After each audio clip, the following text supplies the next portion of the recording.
Greetings, planet Earth. I don't know how many people are going to see this, so I thought I'd go ahead and just say hi to everybody. So, hi everybody. My name is Jackie. Some of you from various forums may know me as either The Artist, or Wacky Jacks, or even Pineapple Pants. The reason I'm here today is to present to you a review of my favorite musical artists, Poets of the Fall, and their fifth and latest album, Temple of Thought. I believe in promoting this band so much that I decided, instead of just writing a review, to record it as a vlog so that everyone and their grandma can see it. This has been a tremendous honor for me to be given a preview by the band's management. I'm very, very grateful. I hope what I present is an unvarnished opinion, only painted with what I know of the Poets and their music so far, and what living life has presented to me so far. I have no fancy graphics to show you, it's just me. This is a very much condensed version. The original is 5 pages. I will provide a link for you to read the whole thing. So here we go. For those of you who don't know, Poets of the Fall is an independent alternative rock band formed in 2003 and hails from Finland. As an American, I discovered them in 2004 by playing the game Max Payne 2, The Fall of Max Payne. Avid gamers know the power music holds for a game, so I can only feel sorry for those who have yet to learn that magic, which meets and often exceeds the power music holds in filmmaking.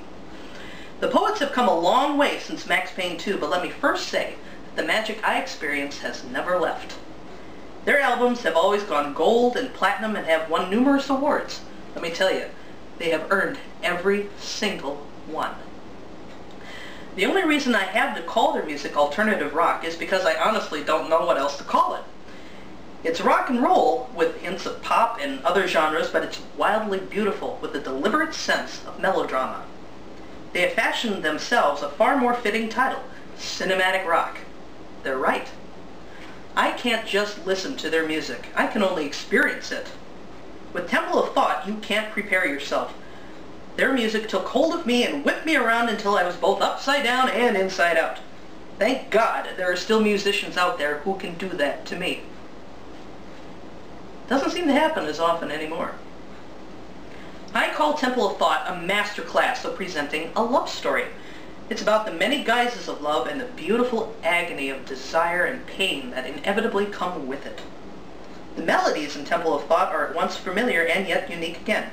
Frontman Marco Sarasto's lyrics are raw and heartbreakingly, painfully beautiful. This time around there's a new brutal honesty that I didn't even realize was missing in older songs. They must be deeply personal. In this album, many, though not all, layers have been stripped. It's as if he's finally bearing his soul to the world, saying, take it or leave it. Now, on to the songs themselves. Track 1, which is aptly named Running Out of Time, starts us off and running all right. Marco begins the song panting as though racing right up to me. In my mind's eye, I could almost see the whole band beckoning, saying, come on, let's go! Give us your hand!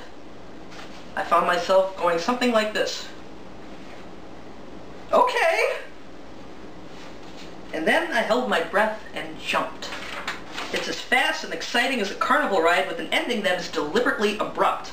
Time runs out, I might have known. It makes sense, but it still drove me nuts, because it was like they suddenly pulled the emergency brake on a runaway train that I was enjoying. Track 2 is the title track, Temple of Thought, and it left me gasping for air with its majestic vision, both in the song and lyrics. Some of the best lyrics in the whole album are here. Marco is speaking of a love so deep it borders on worship. The design is unique, but it's destined to be a classic poet ballad.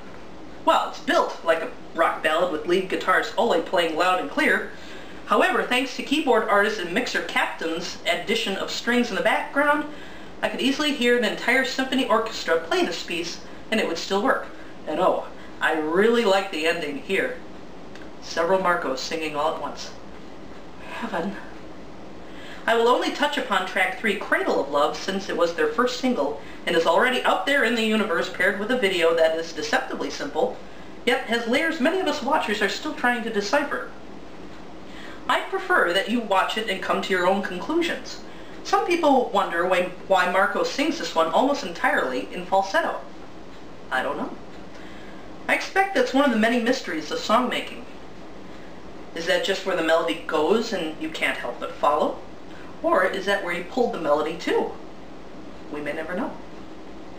So, when I got to Kamikaze Love, number 4, their first single to debut into Germany, I expected something much harsher. Wrong again. While it is fast and up-tempo, it is surprisingly gentle. Instead of being carpet-bombed, I was soaring up and down again.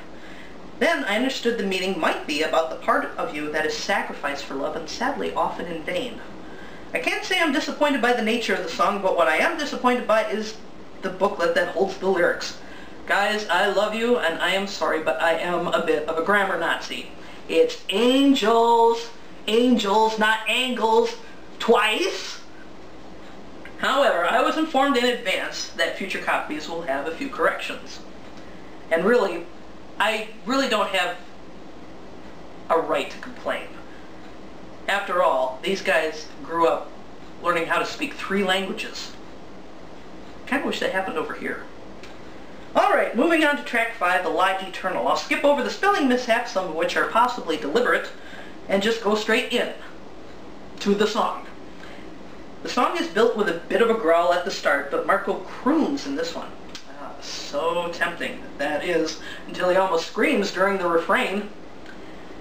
This song is a showcase of this talented man's infamously insane vocal range.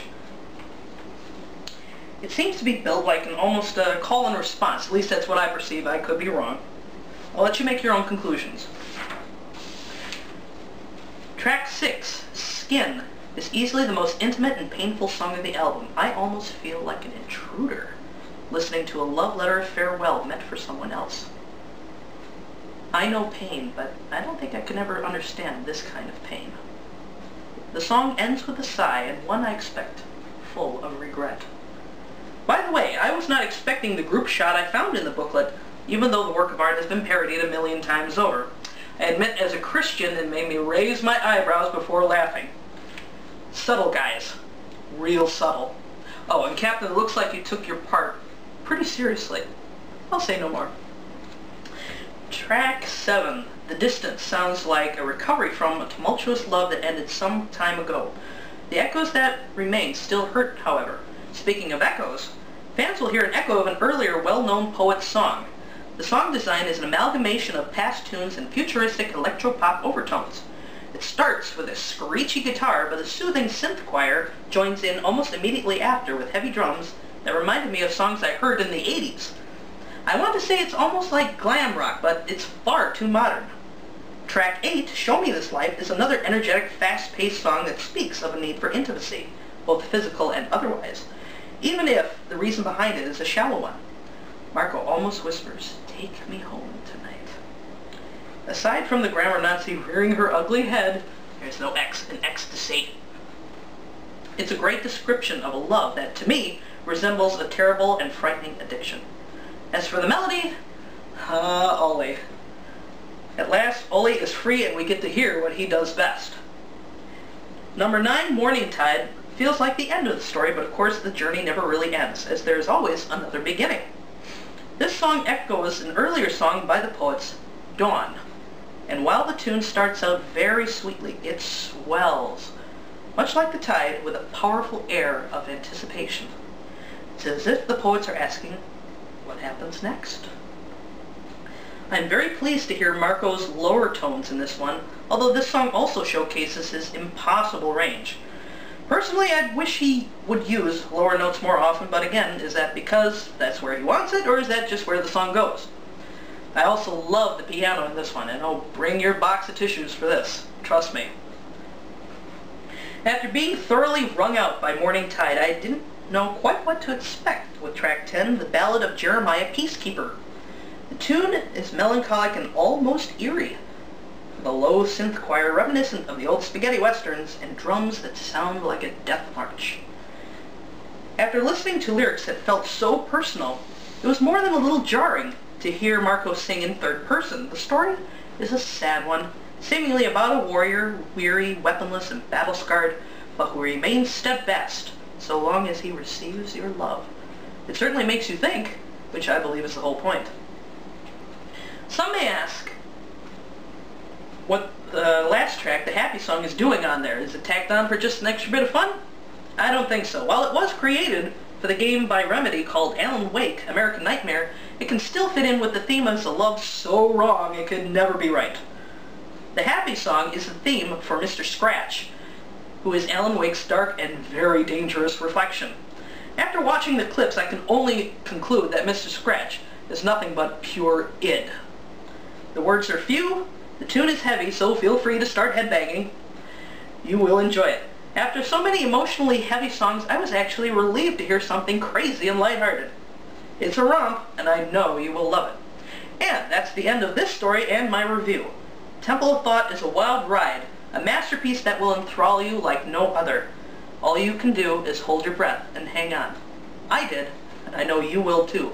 So go check it out. March 21st, 2012. Go to www.poetsofthefall.com or iTunes or Amazon.